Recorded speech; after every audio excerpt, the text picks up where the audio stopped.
Learning a new language can grow one's perspective. Now scientists find that learning languages grows parts of the brain. Scientists studied the brains of students in the Swedish Armed Forces Interpreter Academy who are required to learn new languages at a very fast rate. Many must become fluent in Arabic, Russian, and the Persian dialect Dari in just 13 months. The researchers compared the brains of these students to the brains of medical students who also have to learn a tremendous amount in a very short period of time, but without the focus on languages. The brains of the language learners exhibited significant new growth in the hippocampus and parts of the cerebral cortex. The medical students' brains showed no observed growth. The study was in the journal Neuroimage. Interestingly, the amount of growth in the brains of the linguists correlated with better skills. So those with better language skills also experienced more growth in the hippocampus and areas of the cerebral cortex that relate to language. For other students who had to work harder to improve their language skills, the scientists found greater growth in the motor area of the cerebral cortex. Where and how much change takes place in the brain are linked to how easily one picks up a language, but it remains to be seen why this is.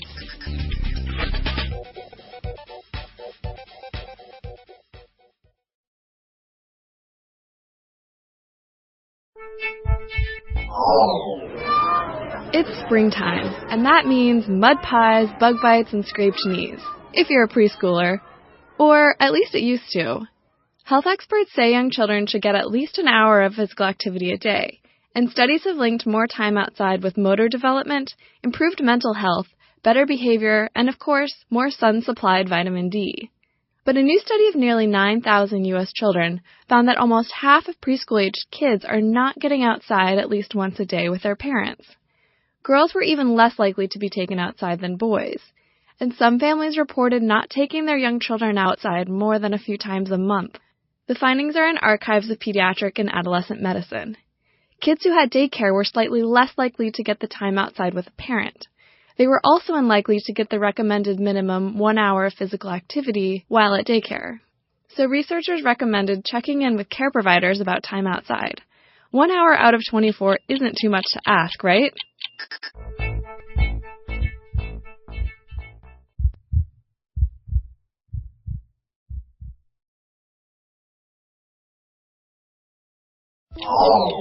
A Venezuelan oil minister once referred to his country's main export as the devil's excrement.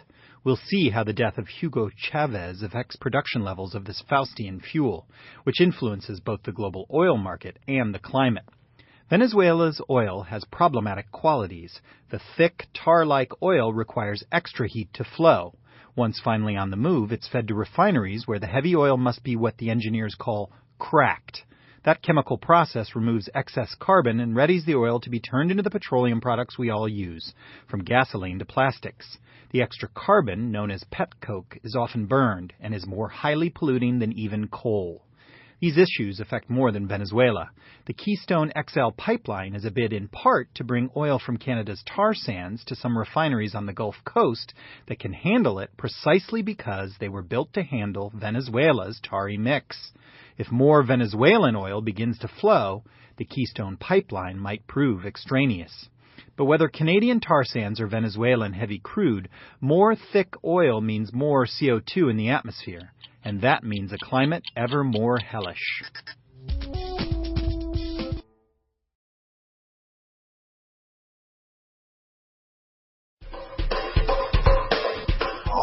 Ordinarily, you'd call a pistachio, but if you're, for example, an immigrant from China and you've just seen a Ming vase, you might call a pistachio a happy nut, because visual cues can affect language in people with multiple cultural experiences.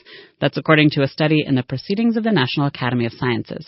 Researchers performed various tests with students who had come to the U.S. from China. In one, the students heard a recorded conversation in English about campus life. But some looked at a Chinese face while they listened, while others saw a Caucasian face.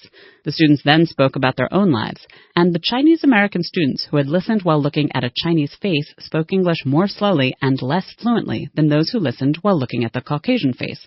In another test, when the students were exposed to Chinese icons, they were more likely to translate from Chinese into English literally. Thus, pistachios became happy nuts, which is the name in China. This phenomenon demonstrates that immigrants struggling with a new language can face unusual and unanticipated challenges, and that what you see can affect what you say.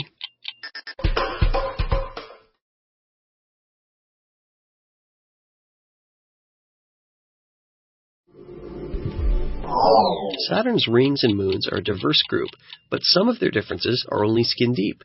A new analysis of the Saturnian system shows that the planet's rings and satellites have at least one compositional characteristic in common.